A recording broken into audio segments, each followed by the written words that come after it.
Bismillahirrahmanirrahim. Assalamualaikum warahmatullahi wabarakatuh. Alhamdulillahil wasi'il fadli wal ihsan wa mudha'ifil hasanati lidzal imani wal ihsan. Al-ghaniyyul ladzil nazalus sahahibi judihi tusabbihul khairati kulla waqtil wa awan. Al-alimul ladzi la yakhfa alaihi khawatirul janan. Al-hayyu al-qayyumul ladzi la taghidu tafaqatuhu bimarrid duhuri wal azman. Al-karimul ladzi ta'addana bil mazidi lidai sukrani ahmaduhu hamdan yafukul ada wal hisbani. Wa ashkuruhu syukran tanalul bihi minhul mawahibar radwani.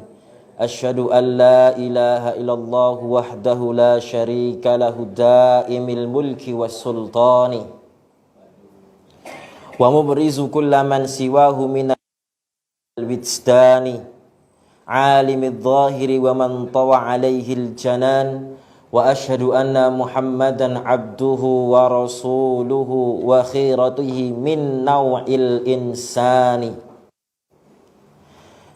Nabiyyina rafa'allahu bil haqqa hatta ittasaha wattasabani sallallahu alaihi wasallam. Usikum wa nafsi bitaqwallahi faqad fazal muttaqun. Alhamdulillahirabbil alamin, segala puji bagi Allah Subhanahu wa taala yang mana telah memberikan kepada kita semuanya banyak sekali kesempatan, kenikmatan, berbagai macam hal yang bisa kita syukuri, berbagai macam hal yang bisa kita nikmati, sehingga meningkatkan kualitas keimanan kita kepada Allah Subhanahu wa taala dan mendorong dan mendongkrak kualitas ibadah kita kepada Allah Subhanahu wa ta'ala. Salawat serta salam tetap kita curahkan, kita junjungkan kepada junjungan kita baginda Nabi Muhammad sallallahu alaihi wasallam, karena perjuangan beliau mendakwahkan agama Islam, mengajarkan agama Islam dari rumah ke rumah, dari pintu ke pintu, sehingga pada hari ini kita apresiasi dengan terus bersolawat kepada Nabi Muhammad sallallahu alaihi wasallam. Alhamdulillahirabbil alamin. Bapak-bapak, ibu-ibu yang dirahmati Allah Subhanahu wa taala, pada malam hari ini kita melanjutkan pengajian kita setiap Sabtu pekan kedua, membahas tentang akidah atau keyakinan kita kepada Allah Subhanahu wa taala. Tidak terasa kemarin saya baca flyernya itu, baca pamfletnya yang di-share di WA itu sudah pertemuan ke-10 gitu. Perasaan baru kemarin dimulai, kok tahu-tahu udah pertemuan ke-10. Berarti kan 2 pertemuan lagi kita udah 12 kali pertemuan. Berarti 12 bulan. Karena 1 kali dalam 1 bulan. Berarti tidak terasa sudah 1 tahun.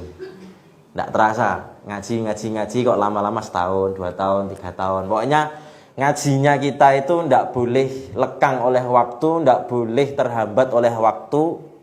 Karena menurut para ulama, dari berbagai macam kitab, terutama kitab-kitab yang mengajarkan tentang fadhailul ilmi, bagaimana kita belajar, bagaimana kita mempunyai semangat dalam belajar, itu disebutkan wa afdhalul awqati lita'allumi, dan waktu yang paling terbaik untuk menuntut ilmu disebutkan di situ tuh ada 3 waktu terbaik untuk kita menuntut ilmu. Apa? Yang pertama, syarhus syababi, waktu ketika kita menjelang menjadi syabab, menjadi pemuda atau menjadi remaja. Itu waktu terbaik untuk memulai at-ta'allum, belajar. Jadi kalau panjenengan semuanya punya anak usianya yang menjelang usia remaja. Usia remaja ya katakanlah 14, 15, 16 tahun.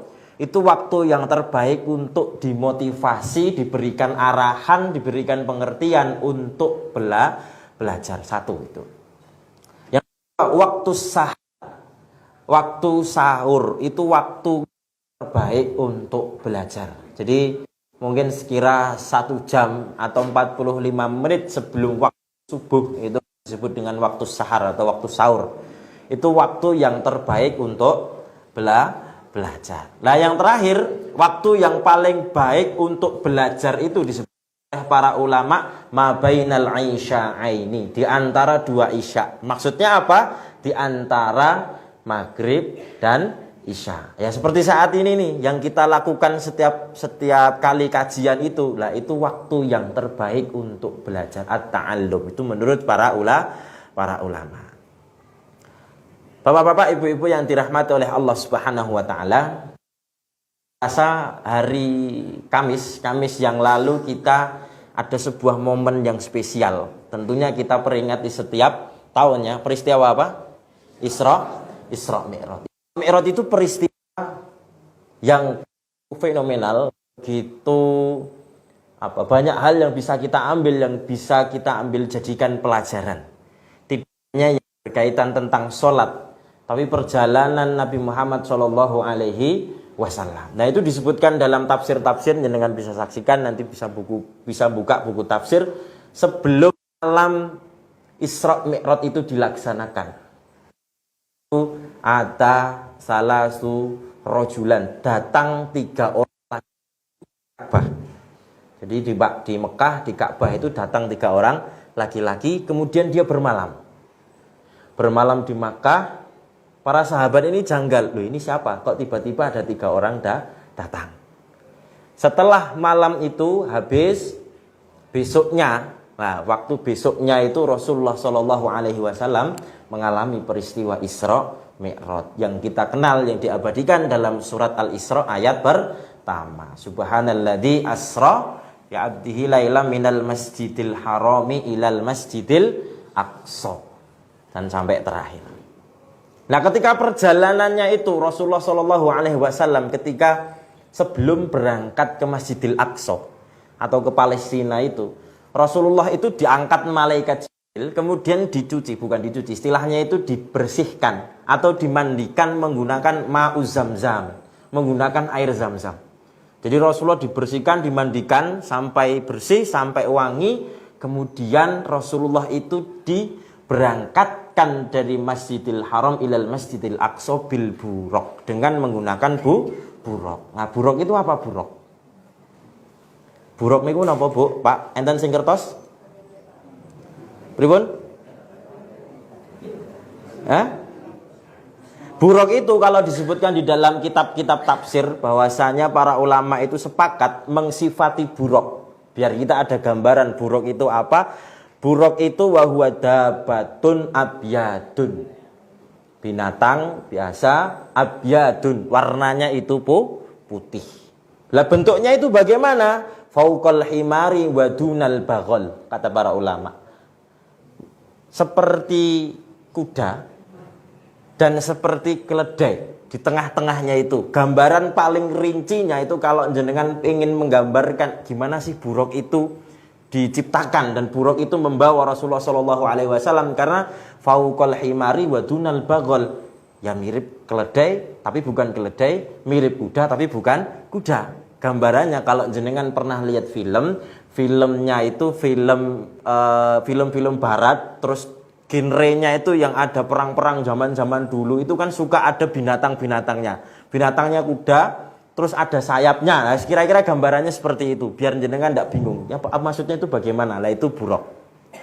Nah, ketika Rasulullah Shallallahu Alaihi Wasallam itu naik binatang buraq itu dari Masjidil Haram ke Masjidil Aqsa, disebutkan Rasulullah itu bercerita di dalam hadis, utitu bil buraqi wa huwa dabatun abyadun fauqal himari wa dunal baghal, kata Rasulullah.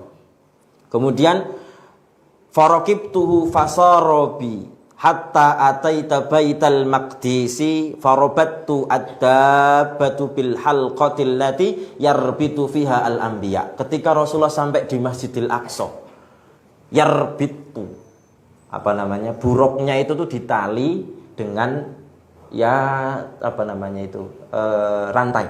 Ditali menggunakan rantai, dicencang di depan Masjidil Aqsa. Kemudian wadah Nabi Shallallahu Alaihi Wasallam ila mihrabil Masjidil Aqsa, dalam Masjidil Aqsa, dan rakaatain. Kemudian Nabi Muhammad Shallallahu Alaihi Wasallam sholat 2 rakaat.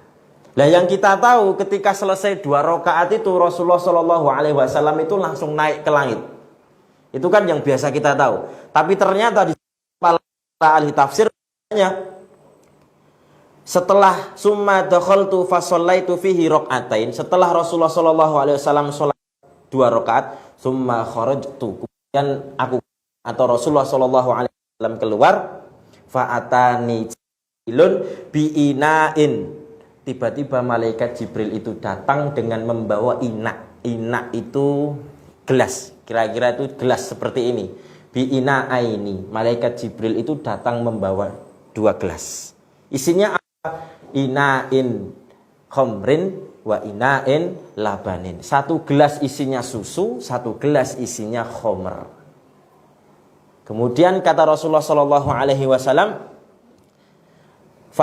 fakhtartu al-labana, aku memilih susu, fa asobta al-fitrah, kata malaikat Jibril. Setelah Rasulullah Shallallahu Alaihi Wasallam memilih susu, kemudian kata malaikat Jibril, fa asobta al-fitrah, bahwasanya Muhammad, kamu telah mendapatkan fitrah atau mendapatkan petunjuk atau mendapatkan hidayah. Lah setelah pemilihan antara khomer dan susu itu baru Rasulullah Shallallahu Alaihi Wasallam itu naik ke mana?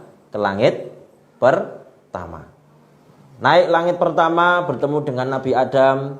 Kemudian kata malaikat Jibril, fasallim ila abuka, silahkan kamu salam kepada bapakmu. Maksudnya apa? Abul Anbiya, bapaknya para nabi. Setelah itu naik kedua, ketiga, keempat, kelima, ketujuh, keenam, ketujuh bertemu dengan Nabi Musa, ketujuh bertemu dengan Nabi Ibrahim. Habis itu Sidratil Muntaha, sampai ke Arsy. Sebelum ke Arsy namanya Sidratul Muntaha. Nah, disitulah proses terjadinya negosiasi perintah sholat. Awalnya berapa kali Rasulullah Shallallahu Alaihi Wasallam disuruh untuk sholat? 50 kali. Setelah itu negosiasi. Rasulullah turun ke langit ke-7, bertemu dengan Nabi Ibrahim, tapi belum menceritakan tentang permasalahannya. Ata Musa alaihi salam. Tiba-tiba datang Nabi Musa terus protes. Protesnya siapa? Protesnya ke Nabi Muhammad. Fa'amara ummati bisolatain indal yaum wala fa'ala, kata Nabi Musa alaihi salam. Apa katanya? Orang dari umatku saja disuruh sholat rakaataini indal yaum, 2 kali dalam 1 hari, itu tidak dilaksanakan. Apalagi umatmu. Innaka la tastati'a anta wala ummatika, kata Nabi Musa. Wis, kamu nggak bakal bisa melaksanakan 50 kali sholat dalam 1 hari. Takhfifu ila Rabbi, mintalah keringanan kepada Allah Subhanahu wa ta'ala. Naik lagi ke Sidratil Muntaha, negosiasi sama Allah, turun jadi 10 rakaat dalam 1 hari. 10 waktu dalam 1 hari. Setelah itu bertemu dengan Nabi Musa, dipaido lagi istilah kita. Ini hawa-hawanya akhir-akhir ini kan sedang panas-panasnya karena menjelang pemilu, menjelang pemilihan umum.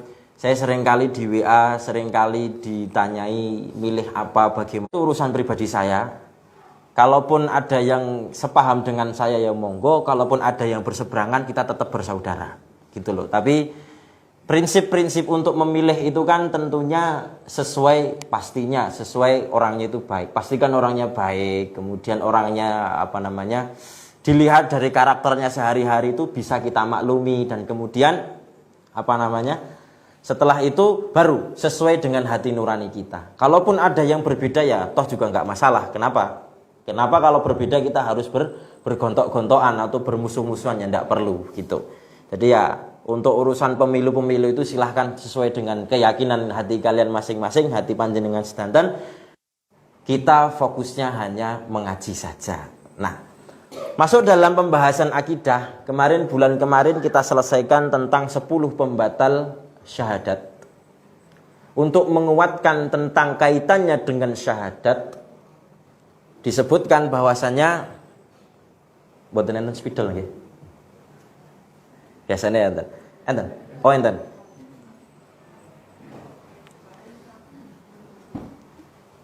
Biar enak nanti kita pakai tulisan.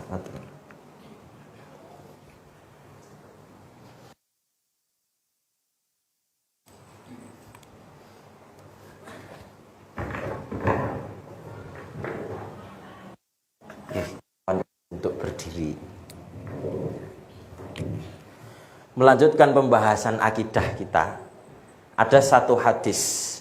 Hadisnya itu diriwayatkan, kalau jenengan mau ngecek riwayat At-Tirmidzi.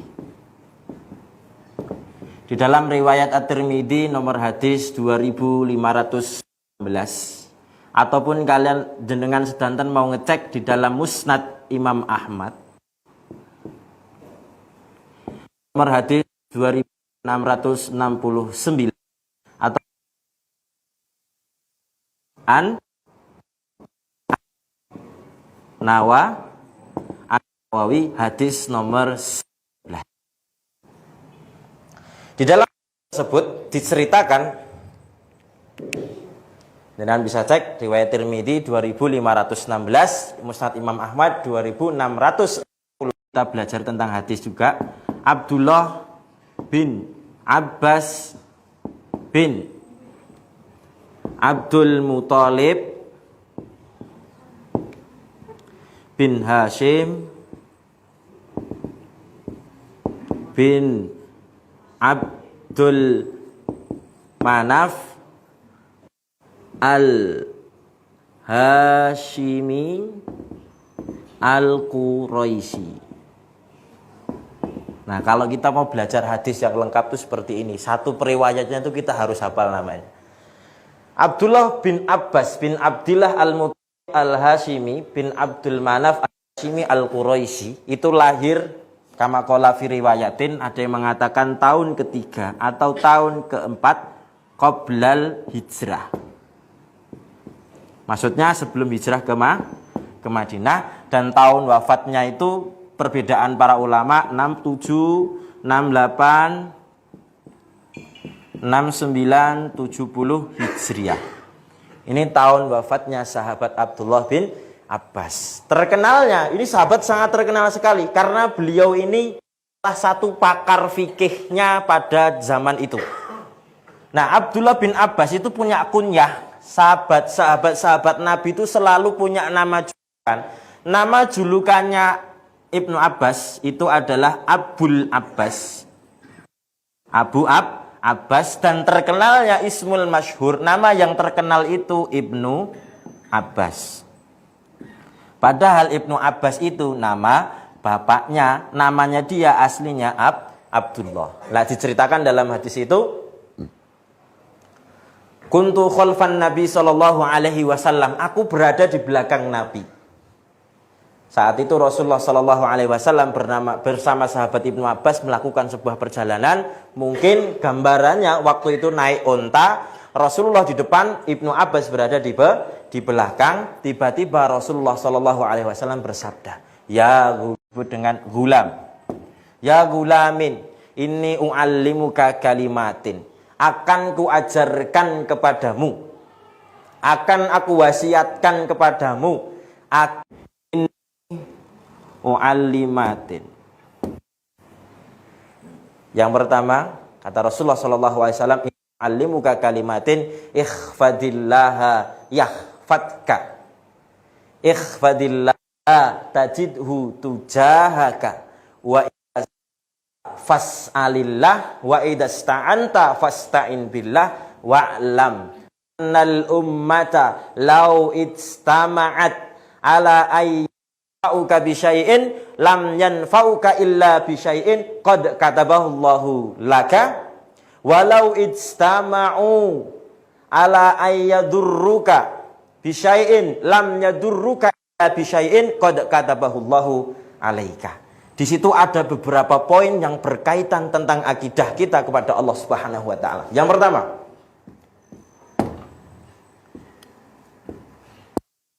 fadillaha yahfadka. Poin yang pertama disebutkan dalam hadis. Ya gulam, wahai Ibnu Abbas, aku ajarkan kepadamu beberapa wasiat. Yang pertama, ihfadillaha yahfadka. Jagalah Allah, maka Allah akan menjagamu. Bagian pertama, wasiat yang pertama. Jagalah Allah, maka Allah akan menjaga kita. Tentunya dengan apa kita menjaga Allah Subhanahu wa taala? Dengan menjalankan semua syariatnya. Ini dalam akidah disebut dengan babu tasyrik. Tasyrik itu apa? hak Allah Subhanahu wa taala menurunkan syariat, membuat peraturan, membuat landasan, semuanya yang diturunkan oleh Allah Subhanahu wa taala disebut dengan at-tasyri'. Maka kita ihfadillaha yahfadka. Jagalah Allah, maka Allah akan menjagamu. Itu yang satu. Yang kedua, ihfadillaha tajidhu tujahaka.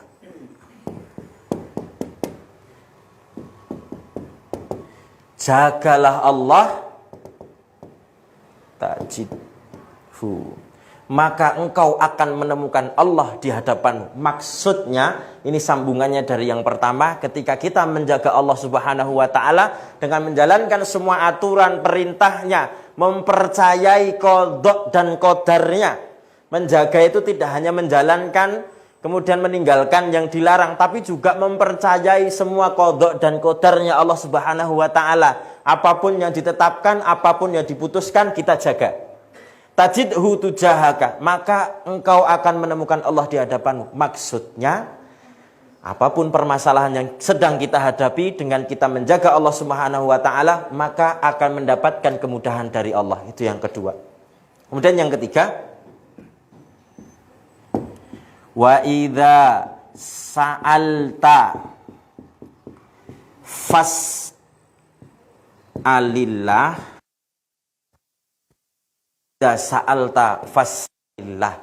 Dan kalau engkau mau meminta sesuatu, menginginkan sesuatu, mintalah kepada Allah.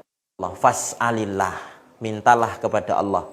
Dalam artian, jangan meminta kepada selain Allah. Apapun itu bentuknya, permintaan apapun, minta kepada Allah Subhanahu wa taala. Mau duniawi, mau ukhrawi, mau berbentuk apapun itu, mau harta, mau kekayaan, mau jabatan, mau apapun, mau minta, minta sama Allah.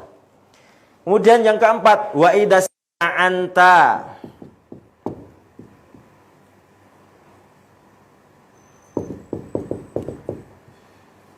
fasta'in billah.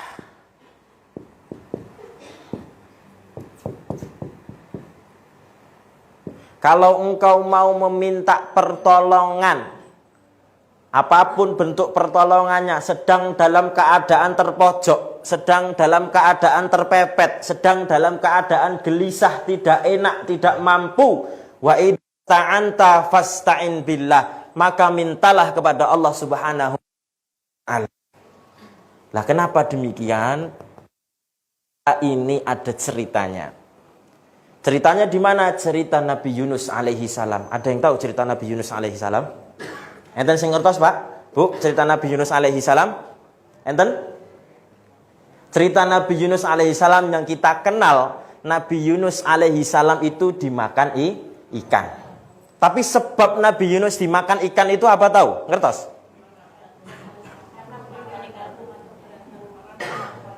Pripun? Meninggalkan umatnya. Ini ada di dalam surat As-Saffat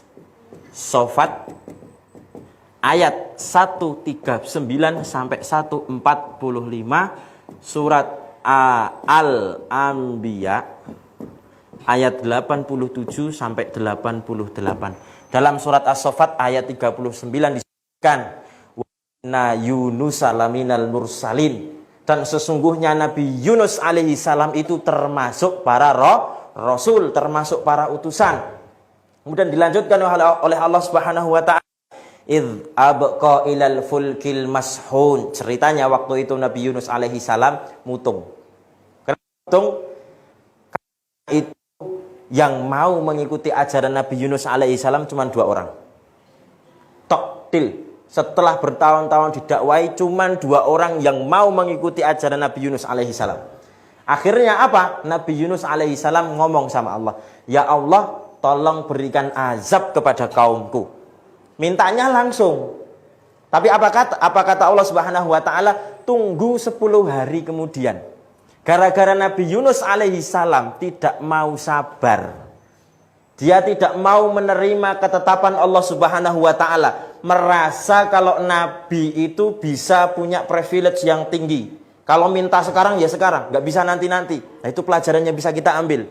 Seorang nabi pun juga harus tunduk di bawah ketetapan Allah Subhanahu wa taala.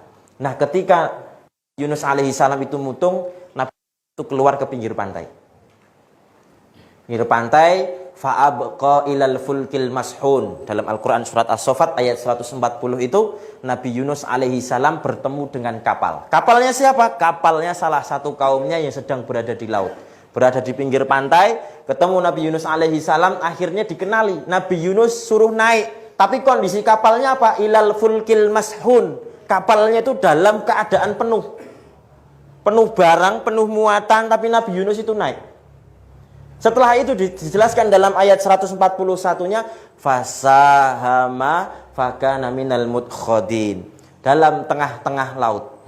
Kama qala fi riwayatin, ahli tafsir berbeda pendapat, ada dua pendapat. Satu mengatakan tiba-tiba terjadi gelombang besar sehingga kapalnya itu tidak bisa jalan. Kemudian pendapat yang kedua mengatakan kapalnya itu tiba-tiba berhenti di tengah lautan, tidak bisa gerak. Tidak bisa gerak, tidak bisa kemana-mana, sedangkan kapal-kapal yang lain itu bisa jalan. Hanya kapal yang ditumpangi Nabi Yunus alaihi salam. Gara-gara Nabi Yunus alaihi salam merasa tidak enak, merasa pekewo, dan dia tahu kenapa kapal itu bisa berhenti disebabkan oleh ulah Nabi Yunus alaihi salam yang dia masih dalam keadaan emosi, dongkol dengan ketetapan Allah Subhanahu wa taala. Maka disebutkan dalam ayatnya fasahama fakana minal mudkhadin.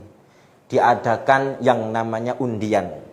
Tapi disebutkan oleh Allah mudkhadin. Nabi Yunus alaihi salam selalu kalah. Berapa kali undian? 3 kali undian. Awalnya Nabi Yunus itu mau langsung nyemplung ke laut, tapi gara-gara namanya, kalau kita naik mobil ditumpangi oleh orang terkenal, tiba-tiba mobilnya bannya bocor atau bensinnya habis, masa orang terkenalnya suruh kita nyurung, kan tentu ada rasa pekiwu. Ya sama yang dirasakan oleh yang punya kapal itu seperti itu. Masa nyuruh Nabi Yunus, kamu nyemplung saja, gara-gara kamu kapalnya nggak mau gerak, kan nggak mungkin. Akhirnya diadakan undian. Fakana minal mudkhadin, 3 kali undian, yang keluar Nabi Yunus, Nabi Yunus, Nabi Yunus. Setelah itu Nabi Yunus alaihi salam dengan berat hati, faltaqamahul hutu wa huwa mulim. Jelaskan itu dalam Al-Qur'an, faltaqamahu, ketika Nabi Yunus mau nyemplung. Jadi Nabi Yunus itu belum masuk ke dalam laut. Belum masuk ke dalam laut, baru nyemplung keluar dari kapal, faltaqamahul hut, ikan yang makan itu namanya ikan al-hut. Hut al-hutu, ini ikan yang makan Nabi Yunus alaihi salam. Faltaqamahul hutu wa huwa mulim. Mulim, Nabi Yunus alaihi salam masuk ke dalam ikan itu masih dalam keadaan emosi. Masih menggerutu kepada Allah Subhanahu wa taala, tidak bisa menerima ketetapan Allah Subhanahu wa taala. Setelah masuk, falaula annahu kana minal musabbihin, sampai ke dasar laut paling dalam. Diceritakan di lain surat, di surat Al-Anbiya ayat 87-88, wa dhannunu idzahaba muqaddaban falau idzahaba muqaddaban fadhannu allan naqdiru alaihi fanada fid dhulumati alla ilaha illa anta subhanaka inni kuntu minadh dhalimin. Lah ini yang bisa kita ambil poinnya itu di sini. Fanada fid dhulumati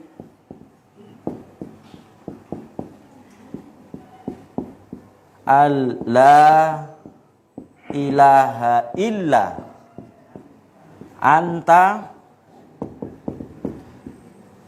subhanaka inni kuntu minat dhalimin. Ya, ini dalam surat Al-Anbiya ayat 87. Fadhunnun, Dhunnun, Nabi Yunus itu punya julukan Zunnun. Idzahaba muqaddaban, ketika Nabi Yunus itu pergi dalam keadaan muqaddaban, dalam keadaan emosi, dalam keadaan marah. Fadhanu allan naqdiru alaihi. Nabi Yunus mengira dengan kenabiannya dia tidak akan mendapatkan peringatan dari Allah Subhanahu wa taala, tapi kebalikannya. Bahwasanya Nabi Yunus mendapatkan peringatan ini, faltaqamahul bil huti tadi masuk ke dalam ikan paus, dibawa ke dalam lautan. Allan naqdiru alaihi fanada fidzulumati. Para ahli tafsir menjelaskan Nabi Yunus alaihi salam itu masuk di dalam 3 kegelapan. Kegelapan apa saja? Yang pertama, dulumatul lail, kegelapan malam. Kejadiannya berarti malam hari. Yang kedua, dulumatus satiil bahri, kegelapan di dalamnya lautan. Kemudian yang ketiga, fidzulumatil batnil hut, kegelapan di dalam perutnya ikan paus. Sampai di dasar laut, Nabi Yunus alaihi salam mendengar binatang-binatang laut, hewan-hewan laut, semua yang ada di laut itu berzikir kepada Allah Subhanahu wa taala. Makanya disebutkan tadi di dalam surat As-Saffat, falaula annahu kana minal musabbihin. Kalau saja Nabi Yunus alaihi salam itu tidak termasuk musabbihin. Musabbihin itu siapa? Orang-orang yang bertasbih, menyebut Allah Subhanahu wa taala. Dalam ayat lanjutannya, la labisa fi batnihi ila yaumi yub'atsun. Nabi Yunus alaihi salam akan berada di dalam perut ikan itu ila yaumi yub'atsun, sampai hari kiamat. Untungnya Nabi Yunus alaihi salam ketika berada di dalam kegelapan, Nabi Yunus alaihi salam berdoa. Nah, 3 doa ini, satu doa ini mempunyai 3 makna. Ini menjadi senjata kunci kita, keyakinan kita kepada Allah Subhanahu wa taala. Yang pertama, la ilaha illallah. Sini keesaan. Allah ilaha illa anta, sesungguhnya tidak ada Tuhan yang berhak aku sembah kecuali Engkau ya Allah. Ini artinya keesaan, mengesahkan Allah Subhanahu wa taala. Sama halnya dengan syahadat asyhadu alla ilaha illallah wa asyhadu anna Muhammadar Rasulullah, kan Allah Subhanahu wa taala. Kemudian yang kedua, subhanaka, maha suci Allah. Nabi Yunus alaihissalam setelah mengesahkan Allah Subhanahu wa taala, betul-betul menjadikan Allah itu satu-satunya yang berhak disembah, diibadahi dan didoa, minta doa. Kemudian Nabi Yunus alaihissalam subhanaka, memuji Allah Subhanahu wa taala. Dan yang terakhir, menyadari kesalahan. Ini kuntu minadz zalimin, sesungguhnya aku termasuk orang-orang yang zalim. Nah, ini keyakinan kita kepada Allah Subhanahu wa taala. Mau bagaimanapun kondisinya, mau apapun perasaan yang kita sedang rasakan, mau serumit apapun permasalahannya, minta kepada Allah Subhanahu wa taala dengan cara satu.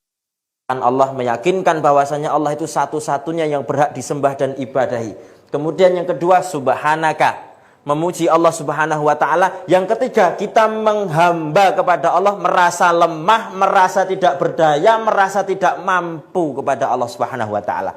Dalam lanjutannya surat Al-Anbiya 88, fastajabna lahu fanajjainahu minal ghammi wa dzalika najjil mu'minin. Kata Allah Subhanahu wa taala, fastajabna lahu, langsung kami jawab ketika Nabi la ilaha illa anta subhanaka inni kuntu minadz zalimin. Fastajabna lahu, langsung kami kabulkan, wa najjainahu minal ghammi, langsung dikeluarkan dari perut ikan paus. Nyambung di surat As-Soffatnya, setelah dikeluarkan fanabatnahu bil ara'i wa huwa sakim. Menjadi pelajaran, Nabi Yunus alaihissalam dikeluarkan fanabatnahu bil ara', di daerah namanya Ara'. Bil ara'i. Ara' ini apa? Daerah yang kering, tandus, tidak ada apa-apa, tidak ada tumbuhan. Jadi setelah Nabi Yunus alaihissalam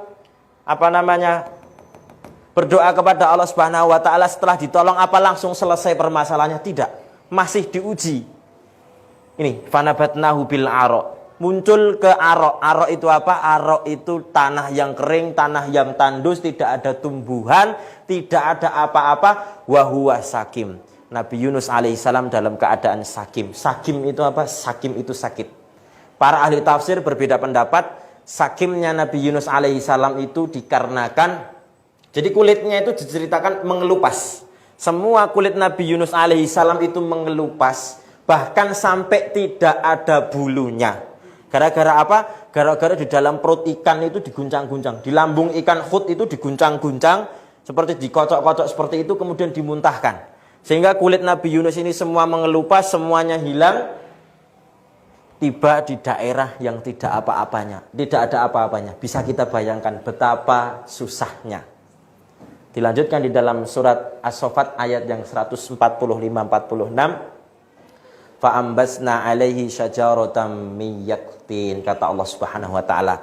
Gara-gara kasihan dengan Nabi Yunus. Di sini Nabi Yunus itu posisinya nangis meminta kepada Allah Subhanahu wa taala, meminta ampun kepada Allah, mengakui bahwasanya Allah itu Maha Esa, Maha segala-galanya, dan mengakui kesalahannya dan bersiap menerima ketetapan Allah Subhanahu wa taala. Fanabatna alaihi syajaratan min yaqtin. Allah tumbuhkan sebuah pohon. Pohon apa? Pohon labu. Tapi apakah selesai dengan pohon labu itu? Setelah pohon labunya tumbuh, sakitnya Nabi Yunus alaihi salam itu sembuh. Tiba-tiba Nabi Yunus, pohonnya itu hilang. Sudah, pohonnya mati. Nabi Yunus protes lagi sama Allah. Setelah Nabi Yunus protes, ditegur lagi Allah Subhanahu wa taala. Kemudian Nabi Yunus bertaubat, setelah itu baru dikembalikan ke kaumnya. Nah, pelajaran yang bisa kita ambil itu tadi, keyakinan kita kepada Allah Subhanahu wa taala, meminta pertolongan, meminta ampunan, menerima semua ketetapan Allah Subhanahu wa taala, itu harus kita perbarui. Wong nabi saja harus menerima ketetapan Allah, apalagi kita sebagai manusia. Nabi Yunus saja tidak menerima ketetapan Allah, dimasukkan ke dalam ikan paus, apalagi kita. Nah, kalau kita ngeyel kepada Allah Subhanahu wa taala, dimasukkan ke dalam perut bumi, kan nggak ada yang tahu. Tiba-tiba dimasukkan ke dalam perut bumi kan bahaya. Nah, lanjut ke dalam hadis tadi, belum selesai hadisnya. Di hadis tadi wa idasta'anta fasta'in billah. Minta Allah pertolongan kepada Allah. Dua poin terakhir ini yang paling menjadi. Yang kelima, lau annal ummata ijtama'at ala ayyan fa'uka lam yanfa'uka illa bisyai'in qad katabahallahu alaika. Kalaupun seluruh umat manusia ini yang ada di muka bumi ini ayyan fa'uka, akan memberikan manfaat kepadamu, akan membantumu, akan menolongmu. Tapi kata Nabi Muhammad SAW, apa kata Nabi? Lam yanfa'uka illa bisyai'in qad katabahallahu alaika. Tidak akan bisa memberikan manfaat, tidak akan bisa membantumu kecuali sesuatu manfaatnya itu qad katabahullahu alaika, sudah dituliskan oleh Allah Subhanahu wa taala. Tidak perlu khawatir. Kemudian poin yang keenamnya, lau ijtama'u ayyadurruka lam yadurruka, lau ijtama'u yadurruka bisyai'in lam yadurruka illa bisyai'in qad katabahallahu ilaika. Rufi'atil aqlam wa jaffatis suhuf, kata Nabi Muhammad SAW. Kalaupun semua manusia meminta pertolongan, kalaupun seluruh manusia mau membantumu, memberikan manfaat kepadamu, mau menolongmu, tapi kalau itu tidak dituliskan oleh Allah Subhanahu wa taala, tidak ada efeknya. Kebalikannya, lau ijtama'u ayyadurruka, kalaupun seluruh umat manusia ini mau membahayakan kita, mengancam kita, bahkan sudah sampai di depan mata kita, tapi kalau tidak ditakdirkan oleh Allah Subhanahu wa taala, pisau yang sudah hampir di leher kita ini juga tidak akan bisa menyayat leher kita. Pelajaran apa yang bisa kita ambil? Rufi'atil aqlam wa jaffatis suhuf. Pulpen sudah diangkat dan lembaran sudah kering. Maksudnya apa? Pulpen pena itu adalah kolam yang digunakan Allah Subhanahu wa taala untuk menulis di Lauhul Mahfuz. wajaffatis suhuf, dan lembaran sudah kering. Lah ma'asyiral muslimin rahimani wa rahimakumullah, ndak perlu khawatir, ndak perlu bingung, ndak perlu bagaimana-bagaimana. Yang terpenting adalah keyakinan kita kepada Allah Subhanahu wa taala, meminta, memohon apapun yang kita inginkan hanya kepada Allah Subhanahu wa taala. Andaikan kita sedang dalam keadaan susah, dibenci semua orang, dijauhi semua orang, kalau orang itu mau menyakiti, mau mengapa-apakan kita, kalau tidak ditakdirkan oleh Allah juga tidak akan bisa. Tenang saja. Mau kita disenangi orang berapapun, mau orang itu membantu kita sebanyak apapun, tapi kalau bantuan semuanya itu tidak ditakdirkan oleh Allah, 1% pun juga tidak akan pernah bisa membantu kita. Makanya keyakinan kita terhadap qada dan qadarnya Allah Subhanahu wa taala itu harus tinggi. Khairihi wa syarrihi. Qada dan qadar itu apa? Takdir-takdirnya Allah. Nah, itu penting. Kadangkala kita sudah mengamalkan sholat, kadangkala kita sudah berzakat, kadangkala kita sudah puasa, bahkan sudah berhaji, tapi untuk urusan menerima qada dan qadar ini sangat berat sekali, apalagi berkaitan dengan hal-hal yang kita sayangi. Betul apa betul? Betul apa betul? Nah, itu yang harus kita introspeksi. Ma'asyiral muslimin rahimani wa rahimakumullah. Nah, itu tadi dari hadis yang disampaikan Nabi Muhammad SAW yang digunakan untuk menasihati Ibnu Abbas atau Abdullah bin Abbas.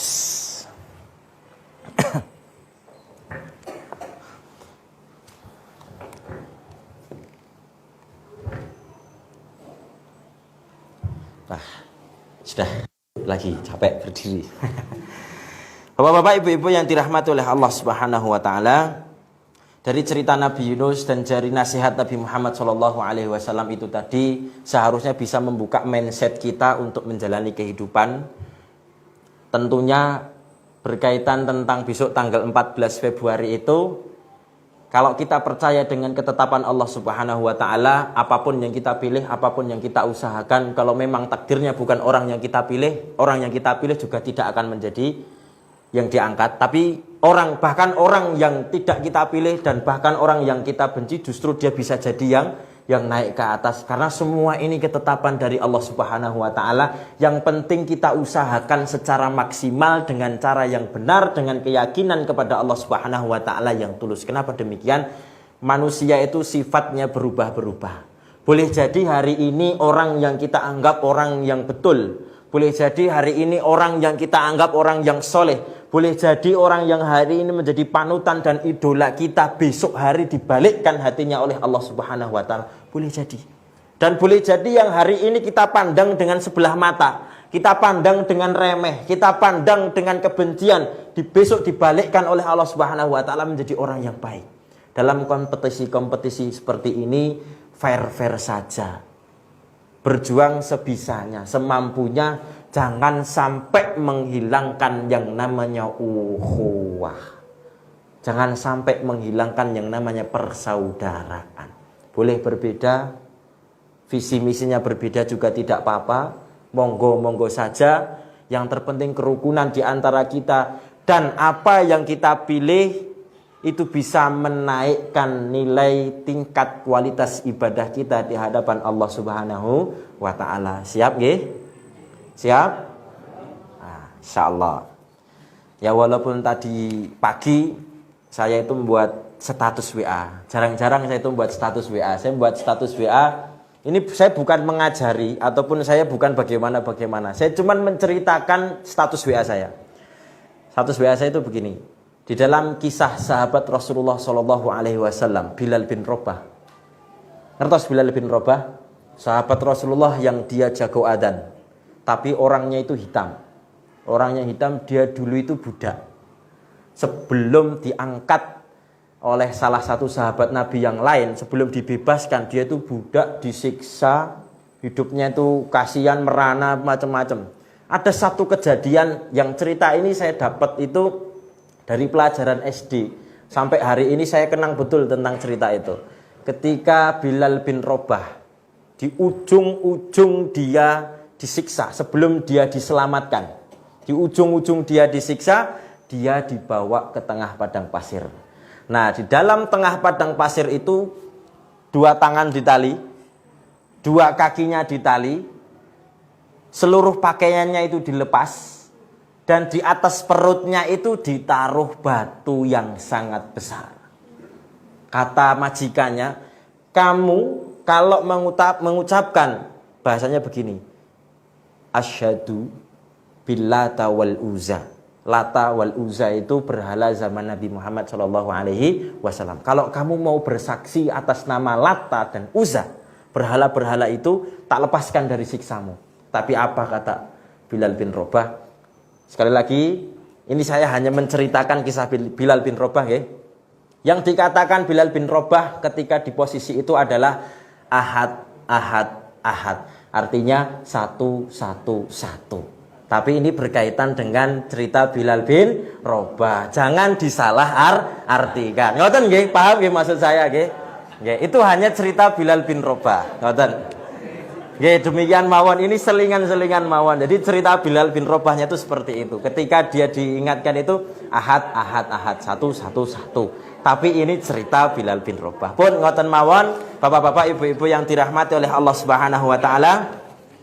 Semoga apa yang kita ambil, kita pelajari ini bisa meningkatkan kualitas ibadah kita di hadapan Allah Subhanahu wa taala. Kita akhiri dengan membaca doa kafaratul majlis. Subhanakallahumma wa bihamdika asyhadu an la ilaha illa anta astaghfiruka wa atubu ilaik. Wallahu taala a'lam bisawab. Wassalamualaikum warahmatullahi wabarakatuh.